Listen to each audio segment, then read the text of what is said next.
새해 첫 주일입니다. 2026년도 올해 우리 교회 표가 눈물로 씨를 뿌리고 기쁨으로 거두는 교회입니다. 표 어떻습니까? 네, 좋죠. 기쁨으로 거두는 것이니까 우리는 모두 거두기를 소망합니다. 가정을 위해 우리가 기도하고 우리의 가정이 평안하고 믿음 가운데 서가고 성령 안에 화목하고 이런 가정으로 서가기를 참 원합니다. 자녀들이 영적으로 성숙해가는 그 모습을 우리가 보기를 원합니다. 가정을 위해 기도하면 그런 가정의 열매를 거두기를 우리 다 원하죠. 교회도 요동하지 않고 든든하게 서가기를 원합니다. 이곳저곳에서 사역의 열매가 맺혀지기를 원합니다. 우리가 이런 열매를 거두어드리기 위해서 우리가 해야 할 일이 바로 씨를 뿌리는 일입니다. 씨를 뿌리는 일이에요. 요즘 유행하는 말 중에 가성비라는 말이 있습니다. 젊은 세대들은 다 이 말을 알 것이고요. 우리 혹시 가성비라는 말, 우리 이제 연세가 좀 지긋하신 분들은 이 말 처음 들으실 수도 있을 거예요. 가성비. 가성비라고 하는 말은 가격 대비 성능의 비율, 이제 이런 말입니다. 이왕이면 가격은 낮은데 성능이 좋은 것, 그게 바로 가성비가 좋은 겁니다. 가격은 저렴한데 음식 맛이 괜찮으면 그 집은 가성비가 좋은 맛집이다. 이렇게 이야기를 하는 겁니다. 제품은 저렴한데 꽤 괜찮다. 비싼 것보다 더 좋지는 않지만 대비해 보니까 이 정도면 충분하다. 그 가성비가 좋다고 이렇게 말을 하는 겁니다. 이왕이면 적은 비용을 써서 더 좋은 효과를 내려고 하는 게 이제 가성비입니다. 근데 신앙은 가성비가 통하지 않습니다. 이왕이면 적게 기도하고 적게 수고하고 적게 고생하고 열매는 더 많이 얻고 이런 가성비는 신앙의 법칙에는 적용이 되지 않습니다. 영적인 원리는 가성비보다는 오히려 눈물로 씨를 뿌리고 비로소 기쁨의 단을 거두는 것입니다. 내가 적게 기도하고 고생 덜하고 힘든 건 안 하고 그런데 열매는 많이 얻고 이런 가성비가 신앙의 법칙에는 통하지 않고요. 오히려 하나님은 눈물로 씨를 뿌리고 수고하고 희생하여 그리하여 기쁨의 단을 거두게 될 것이다 라고 하는 것이 영적인 법칙입니다. 오늘 이 본문은 전에도 제가 설교했던 적이 있어요. 근데 이걸 올해 표로 잡으면서 본문을 다시 한번 좀 들여다보기를 원하는데 바벨론 포로로 끌려갔던 유다 백성들이 이제 포로 생활을 마치고 유다로 돌아온 그때를 배경으로 하고 있습니다. 포로 생활을 마치고 돌아왔으니 환희와 감격이 있었겠죠. 제가 이걸 한번 생각해 봤습니다. 지금 우크라이나하고 러시아가 지금 전쟁 중에 있잖아요. 물론 지금 이제 막바지에 이르는 것처럼 보도가 되기도 하지만 여전히 전쟁 중입니다. 근데 그 군인들에게 앞으로 3일 뒤에 휴전을 합니다. 여러분 휴전한 이후에는 이제 집으로 돌아가시기를 바랍니다. 만약 이런 이렇게 보도가 된다면 그 마음은 말로 표현할 수 없는 기쁨이겠죠. 이제 가족들을 그리워했던 삶과 죽음이 오가는 그 전쟁터에서 가족을 그리워하고 일상이 너무 소중하잖아요. 이제 집으로 돌아갈 수 있다라고 하는 그 소식은 말로 표현할 수 없는 그런 참 환희의 소식일 것입니다. 이처럼 바벨론에서 포로 생활을 마치고 유다로 돌아왔을 때 이스라엘 백성들의 마음이 그에 비유될 수 있는 겁니다. 이제 포로 생활을 그치고 다시 고향 땅으로 돌아가서 예전의 그 생활들, 우리가 서로 참 보타면서 그렇게 살 것을 생각하며 돌아왔는데, 돌아와 보니 예전의 그 땅이 아닌 겁니다. 예전의 그 고향이 아닌 것이죠. 모든 것이 허물어져 있는 폐허 같은 현실이었습니다. 이때 하나님의 주신 말씀은 다시 씨를 뿌리라는 것입니다. 지금은 고생하고 수고하고 눈물을 흘리면서 씨를 뿌리지만 언젠간 그렇게 씨를 뿌리는 자는 기쁨의 단을 거두게 될 것이다 라고 하는 소망의 말씀을 하나님이 주신 것입니다. 저는 오늘 이 말씀을 좀 묵상하면서 오늘날 교회의 현실들이 이와 비슷하다는 생각을 했어요. 한국 교회는 엄청난 양적 성장을 경험했습니다. 우리 중에 대다수는 바로 그때를 경험하고 있고 지금도 기억하고 있습니다. 과거에 엄청난 양적 성장이 있을 때를 우리가 경험한 것입니다. 작은 교회들도 하나의 예로 교회학교 아이들이 엄청 많았죠. 작년 성도만큼 아이들의 숫자가 많았습니다. 젊은 세대 아이를 가진 그 부모들이 교회에 많았습니다. 여름 성경학교 하면 가득 차죠. 가득 찰 정도로 아이들이 참 많았습니다. 북치고 장구치고 동네를 돌면 마치 기차놀이 하는 것처럼 애들이 다 따라 붙어가지고 본당에 들어와가지고 성경학교 시작했던 기억이 납니다. 엄청난 성장을 경험했던 세대입니다.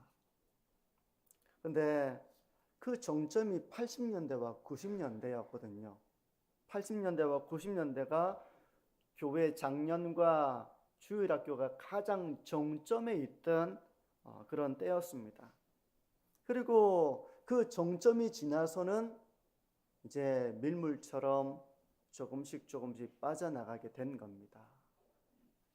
2000년대부터 이제 그 밀물처럼 많이 빠져나가서 청년들도 많이 교회를 나가게 되었고, 지금은 젊은 세대들이 교회들마다 많이 없다고 합니다. 교회들마다입니다. 이제 대형 교회, 아주 대형 교회를 제외하고는 300명, 500명 되는 교회도 젊은 세대가 많이 없고요. 청년들도 별로 없습니다. 대형 교회가 아니고서는 교회학교 운영 자체가 어려워진 시대를 우리가 살아가고 있습니다. 그러니까 완전 엄청난 변화죠. 과거에는 아이들이 차고 넘쳤는데 지금은 주일학교가 사라지느냐 마느냐 이걸 우리가 걱정하는 그런 시대를 맞이한 겁니다. 교회들마다 젊은 세대가 없으니 이제 나이가 든 성도님들은 교회의 미래를 생각하면서 걱정이 되는 거죠. 젊은 세대가 있어야 되는데 하는 그런 걱정을 전반적인 교회들이 다 하고 있는 상황입니다. 이런 외적인 현실뿐만 아니라 우리의 개인의 영적인 상황을 한번 들여다봐도 과거보다 뜨겁다고 말할 수 있을까? 물론 과거보다 훨씬 더 성숙과 신앙의 즐거움을 경험하며 신앙생활을 하는 분도 계실 거라고 봅니다. 하지만 과거와 같은 열정과 뜨거움과 순수했던 그 신앙을 우리가 지금도 유지하고 있으며 그런 신앙의 은혜를 누리고 있는가를 한번 돌이켜보면 과거보다 뜨겁다고 말할 수 있을까? 그러니까 이제 이 야성이라고 하잖아요. 야성. 어디에 던져줘도 생존할 수 있는 야성. 그러니까 이렇게 온실 속에서 자라가는 그 신앙이 아니라 과거에는 막 산기도도 많이 다니고 매주 모여가지고 철야하고 막 교회가 떠나가고 하나님의 말씀에 아멘하고 지금과는 분위기가 훨씬 더 뜨겁고 사모하는 그런 때를 기억하실 것입니다. 비가 오지 않으면 메마르는 것처럼 성령의 담비와 같은 은혜를 누리지 못하면 우리의 심령이 참 메마르기 쉽죠. 그래서 오늘 설교는 앞으로 이 오늘 표와 같은 표를 가지고 이제 교회 앞으로 미래에 대한 설교를 앞으로 좀 해 나가겠지만 오늘 설교는 특히 이제 우리 개인의 영적인 상태에 좀 초점을 두고 말씀을 좀 적용해보고 묵상을 해보려고 합니다. 저는 오늘 말씀을 통해서 좀 우리 개인의 영적인 그 내면을 두고 두 가지를 좀 묵상해 보려고 하는데요. 첫 번째 우리가 무엇보다 씨를 뿌려야 할 밭은 바로 우리의 마음밭입니다. 눈물로 씨를 뿌리되 사역을 위해서 뿌릴 수도 있지만 무엇보다 우리의 내면에 씨를 뿌려야 한다는 겁니다. 우리가 내면에 뿌려야 할 씨앗은 은혜의 방편인 말씀과 기도입니다. 이걸 뿌리는 것입니다. 말씀을 읽고 기도하는 일 종종 지루합니다. 종종 지루해요. 지루함을 넘어서서 참 어렵습니다. 저 역시 목회자가 되지 않았다면 이걸 제대로 할 수 있었을까? 아마 제가 신학을 하고 목회자가 되지 않았다면 잘 할 수 있었을지 자신이 없습니다. 말씀을 읽는 것 자체가 참 저도 어려웠던 그 경험이 있는데 이게 말씀을 읽는 게 왜 어려운가? 연초가 되면 이제 성경 읽기 계획을 세우고 성경 통독 계획을 하고 그래서 말씀을 읽어 나가죠. 근데 이게 정말 어려운 거예요. 포기를 하게 됩니다. 그 어려웠던 이유는 읽어도 그 의미를 모른다는 데 있었습니다. 저에게는 읽기를 읽어요. 열심히 읽습니다. 그런데 어느 순간 의미도 모른 채 읽고 있는 이 성경, 이게 나에게 무슨 의미가 있나 하는 회의가 찾아온 적이 많았습니다. 그 때문에 연초에 성경을 열심히 읽지만 읽다가 그냥 희미하게 성경 읽기를 그냥 그렇게 포기했던, 그만두었던 경험이 많습니다. 읽어야 한다는 강박으로 읽습니다. 읽어야지. 맞아. 통독해야지. 내 영혼이 무엇보다 하나님의 말씀을 곁에 두어야지 하고 읽어야 한다는 그런 생각으로 읽습니다. 근데 읽어도 남는 게 별로 없는 거예요. 시간은 실컷 성경 한 장 읽는데도 얼마나 집중해야 됩니까? 집중해서 읽습니다. 한 세 장 정도 읽고 나면 앞에 뭐 읽었는지 기억이 안 나요. 시간만 가고 바쁜데 이 성경을 읽는데 남는 게 없어서 너무 허무했던 기억이 납니다. 그런 분들을 위해서 제가 좀 조언을 드리면요. 많이 읽으려고 하기보다는 짧은 분량을 읽더라도 그 의미를 소화시키기 위해서 한번 그런 전략을 가지고 한번 성경을 읽어보시기를 권해드립니다. 제가 이제 성경 읽기의 맛을 경험하게 됐던 배경에 바로 많이 읽으려고 하기보다는 저는 많이 읽으려고 했거든요. 많이 읽는 것도 좋습니다.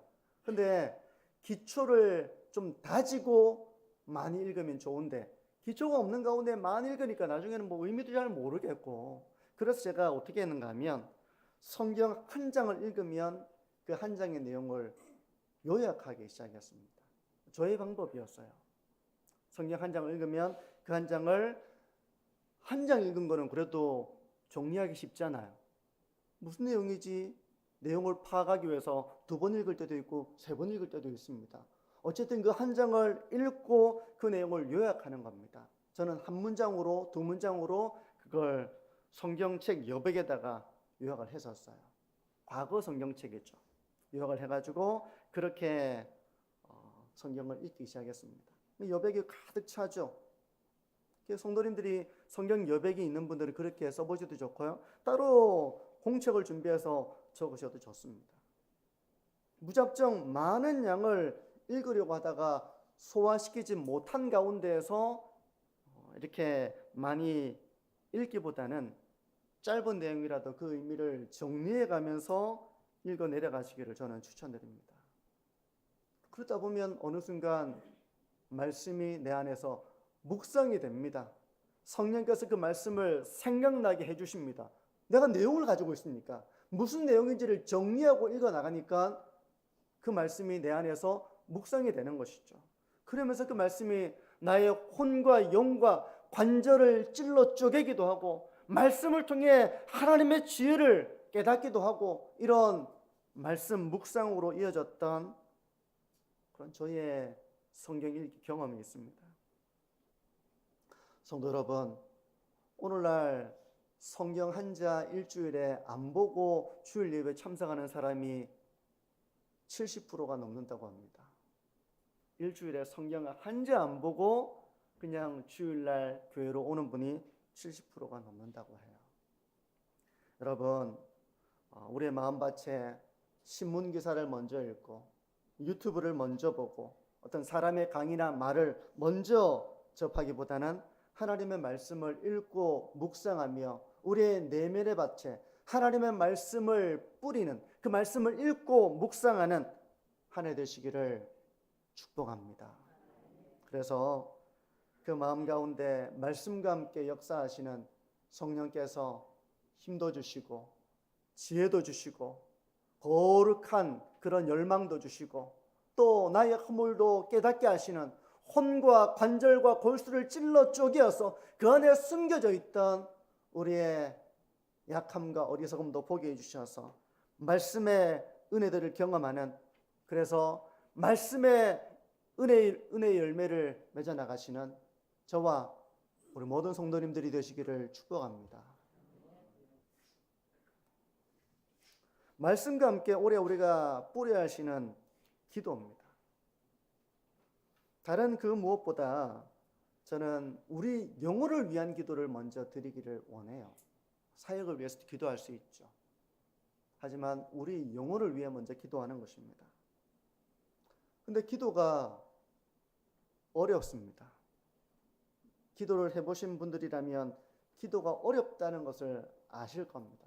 기도 안 하다가 한 번씩 그냥 마음이 이렇게 동해서 기도할 때 기도가 그럴 때는 이제 마음이 동해서 기도를 하는 거니까 잘 될 수도 있어요. 날마다 기도하는데 날마다 기도가 잘 되기가 어렵죠. 제가 신학교 다닐 때 밤에 산기도를 다녔습니다. 9시가 되면 도서관 갔다가 아니면 기숙사에서 공부를 하다가 과제를 하다가 9시가 되면 산기도를 다녔습니다. 종신대학원 그 뒷산에 기도 처소들이 있었어요. 한 명이 들어가면 딱 맞는 그런 공간이었습니다. 겨울에도 올라가고 봄에도 올라가고 여름에도 올라가고 그렇게 하루 일과를 다 보내고 어두운 저녁 9시가 되면 그 기도실로 올라가는데 그게 쉽지가 않았습니다. 오늘 쉴까? 오늘은 추운데? 오늘은 해야 할 일이 많은데? 그게 쉽지가 않아요. 매일이 사실은 씨름입니다. 그게 그냥 오늘은 그 시간이 기다려져서 라기보다는 그 시간이 매일 씨름입니다. 근데 기도하러 가는 것만 힘든 게 아니에요. 기도하러 가서 기도에 몰입하는 게 정말 힘듭니다. 기도에 몰입하는 게 힘들어요. 예외가 없습니다. 한 10분 정도 걸어서 기도실까지 올라가는데 앉아가지고 기도를 하면 기도에 몰입하는데 수십 분 걸립니다. 눈 감자마자 기도가 되는 게 아닙니다. 잡생각도 많고요. 근데 이제 그 산에서 기도하면 두려움과 직면해서 싸울 때가 많습니다. 영적인 싸움을 하는 겁니다. 악한 영이 제 눈앞에서 저를 노려보고 있는 것 같아요. 그런 느낌이 듭니다. 그 산에서 바스락 이 인기척처럼 이런 게 있으면 완전 촉각이 곤두서 가지고 눈을 감고 있는데 그런 영적인 싸움을 하면서 기도에 몰입하는 데까지, 그 영적인 싸움을 하면서 몰입하는 데까지 시간이 많이 걸립니다. 외로운 싸움이죠. 악한 영들과의 싸움이 아니어도 기도에 집중하는 데는 늘 시간이 필요합니다. 얼마나 해야 할 일이 많습니까? 빨리빨리 살아가는 시대 속에서 그걸 무시하고 기도의 시간을 갖는다는 것, 그 기도에 몰입하기 위해서 그걸 포기하고 기도한다는 것, 그 참 어려운 일이었습니다. 해야 할 과제가 늘 쌓여 있고 너무 바쁜 시절이었어요. 근데 저녁에 학교 뒷산으로 올라가서 기도하는 그 시간을 지키려고 힘썼습니다. 한 20분, 30분을 막 씨름을 해요. 그러면 모든 것이 잠잠해집니다. 그리고 깊은 기도 속으로 들어가서 세상과 나는 간 곳이 없어지는 것이죠.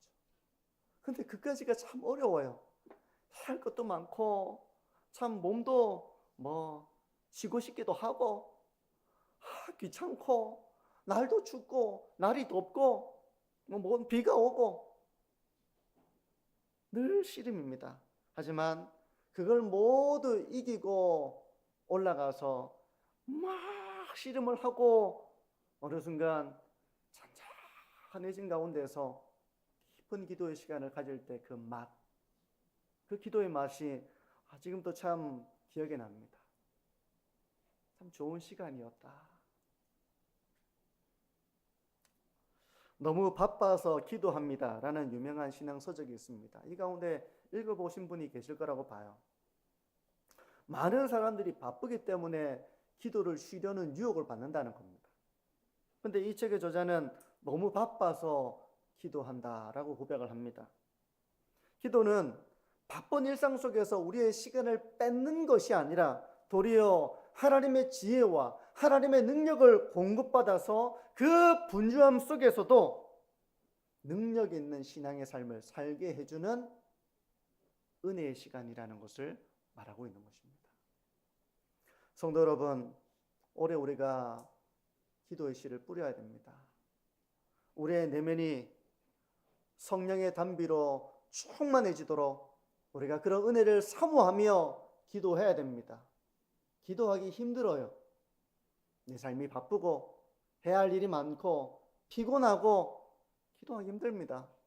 기도에 몰입하기도 힘듭니다. 잠깐 그냥 얕은 물가에서 그냥 물장구 치고 오는 것처럼 그냥 잠시 기도하고 오는, 기도는 했지만 기도의 맛을 보지 못하는 그런 기도 가운데 우리가 참 그런 생활을 할 수도 있습니다.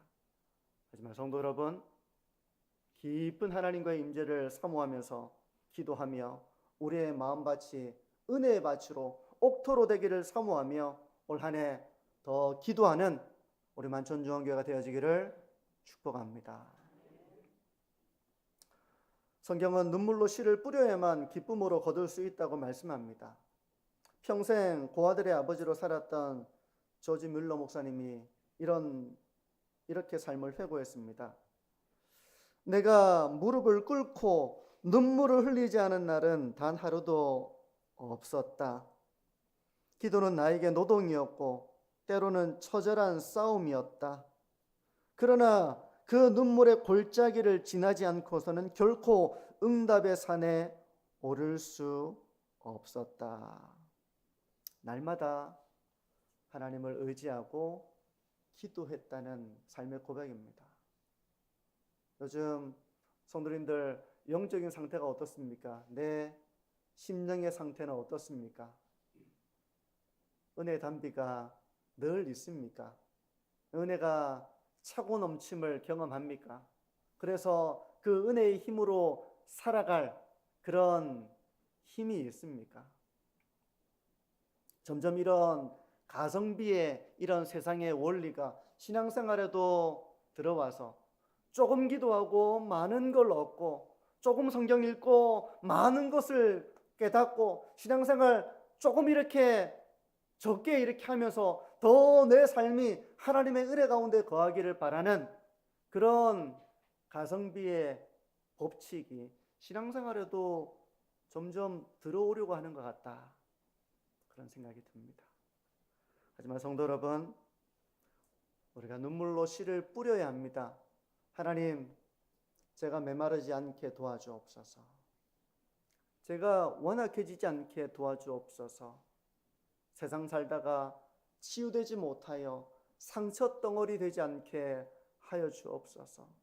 믿음이 부족해서 주님을 바라보지 못하고 환경을 바라보는 자가 되지 않게 도와주옵소서. 저희 심령에 은혜가 충만해지도록 하나님 저를 도와주옵소서. 그런 사모하는 마음으로 우리가 먼저 우리의 내면 가운데 말씀과 기도의 씨를 뿌려야 하는 것입니다. 천리길도 한 걸음부터라는 속담이 있죠. 세상의 원리를 보게 되면 처음부터 천리길을 가는 게 아니라 한 걸음부터 모든 일이 사실 가는 겁니다. 성도 여러분, 올해 2026년도 새해 첫 주일입니다. 영적인 토대를 잘 세워나가기를 바랍니다. 한 걸음부터입니다. 성경 읽는데 첫날부터 흘러넘치는 은혜를 경험하고 처음 무릎을 꿇고 내가 골방에서 기도하는데 그 시간에 어마어마한 역사를 경험하고 그러진 못할지라도 점점 그런 경건한 습관을 통해서 바쁘고 피곤하고 여러 가지 삶의 문제들로 인해서 그런 여유가 없다 할지라도 때로는 성경 읽어봤자 뭐하나, 뭔 말인지도 모르겠고 기도하는데 기도도 안 되고 그런 어떤 참 포기하고 싶은 순간 가운데서도 꾸준히 하나님 앞에서 말씀을 펴고 기도의 무릎을 꿇고 하나님 저를 붙잡아 주옵소서, 저에게 은혜의 담비를 부어 주옵소서, 이렇게 주님을 의지하는 신앙의 여정을 통해서 고단한 인생길이지만 하나님 주시는 힘과 능력과 은혜 가운데에서 넉넉하게 이겨나가시고 만족을 경험하시고 또 하나님의 말씀에 소망을 두고 힘차게 신앙의 길을 걸어가시는 우리 만천중앙의 모든 성도님들이 되시기를 주님의 이름으로 축복합니다. 기도합니다.